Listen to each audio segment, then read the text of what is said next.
Now, the Pacific is ground zero for a new arms race as the US-China rivalry erupts beneath the waves. Beijing's silent hunters grow deadlier. American subs pack cutting-edge tech, but Washington struggles to outbuild its surging rival. Now, the Americans have a new competitor. It's not the Russians, it's the Chinese who are making waves.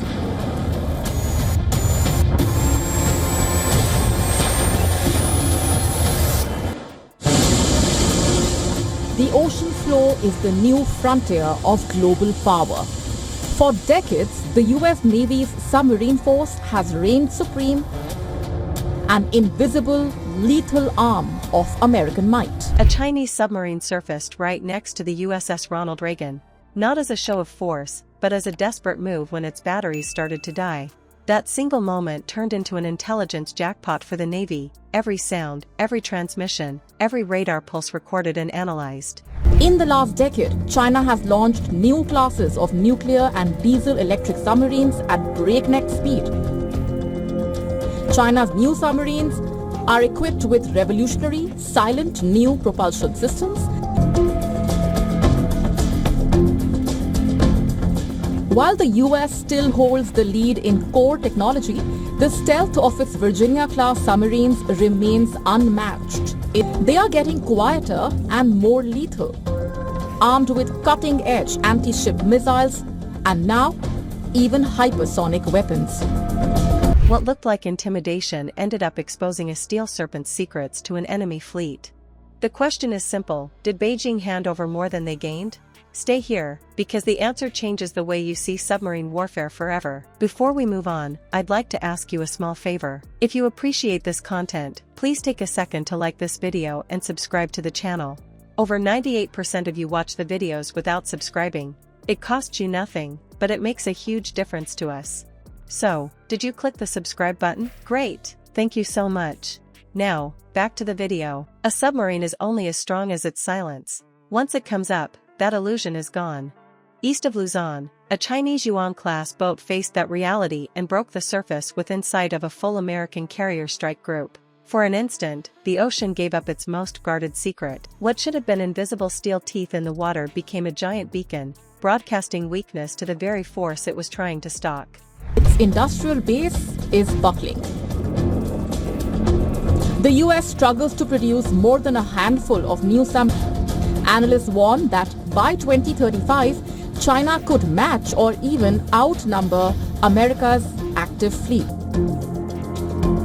This is a cold, calculated race where a single mistake could have catastrophic consequences. On the bridge of the USS Ronald Reagan, the watch saw the shadow rise. The gray shape split the surface just outside the carrier's protective sphere and drifted into clear view. Questions hit faster than orders. Was the boat showing itself in defiance? Was it signaling for rescue? Or was this just the survival reflex of a crew running out of breath? In moments like this, the symbols matter as much as the steel itself. A predator revealed in the wrong place tells its enemy more than any intercepted message. The response was automatic. Aegis cruisers on the flanks adjusted spacing, forming a shield wall of radar coverage. Destroyers tightened their angles, guns centered outward, fire control radars humming quietly in the background. Above, the high-wing E-2D Hawkeye tilted its radar dish to maintain an unbroken track, feeding a real-time picture back into the Combat Information Center. No gaps, no blind spots. America's allies from Australia to Japan are now rushing to bolster their fleets. Canberra is investing tens of billions under the AUKUS Pact, while Tokyo expands its silent service. Already, US commanders say Chinese subs are patrolling further, testing boundaries from Guam to the Indian Ocean. The arms race is heating up and becoming dangerous. The question is simple but chilling. When two giants stalk each other in the deep, how long before a shadow turns into a spark?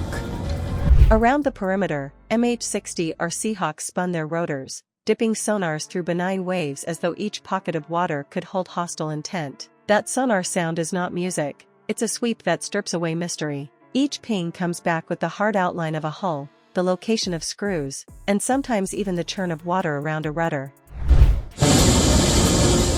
The ocean floor is the new frontier of global power. For decades, the US Navy's submarine force has reigned supreme, an invisible, lethal arm of American might. Overhead, satellites locked onto electronic static bleeding from the sub's masts, data bursts, brief but priceless, marking the footprint of its systems. Even the rotation of propeller blades, uneven by microns, was logged into a digital library maintained by the Navy. Every turn became part of a signature card. To surface here was not boldness. It was exhaustion. Diesel-electric submarines carry lethal potential, but only if they keep to the deep where water hides them. They can run batteries hard, sneak under temperature layers, and stretch the time underwater, but physics is unforgiving. Once the cells drain and scrubbers saturate, there's no choice left. Either break surface to breathe or suffocate inside a steel casket.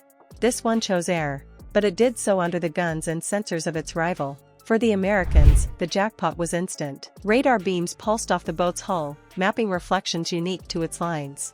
Acoustic sensors caught how it sounded at idle, how screws shook when throttled.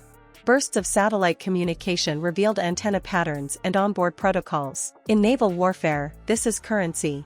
A fingerprint stripped and saved, ready for use when tension shifts to combat. An enemy unveiled once is an enemy easier to find later. Before, an aging Kitty Hawk carrier faced a similar visit. Even the Reagan itself carried the memory of trailing sonar hits and sudden shadow little too close for comfort. Each incident looked perilous, tense minutes measured on the bridge, but afterward less about alarms and more about the data collected. The true value came later, when those sound signatures helped fill gaps in the enemy order of battle. The surfacing east of Luzon followed the same pattern. From the outside, that could be read as arrogance. From it was necessity.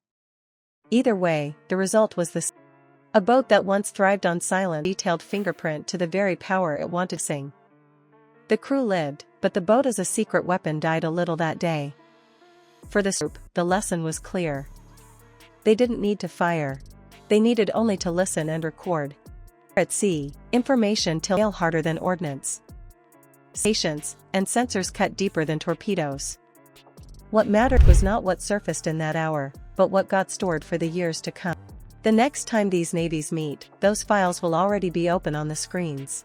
Beijing may have wanted a show of strength, but at sea, a single surfacing strips away hands years of data to the other side. A submarine's silence is its shield. Once broken, the echoes never vanish. Pulse, every radar return, every propeller beat becomes a weapon stored for future. So what would you do? If you sat in the submarine's conning tower, would you risk suffocating, or breathe and accept exposure? On the Reagan Bridge, would you escalate or hold fire? Comment your choice. Subscribe and join a community that seeks to understand conflict.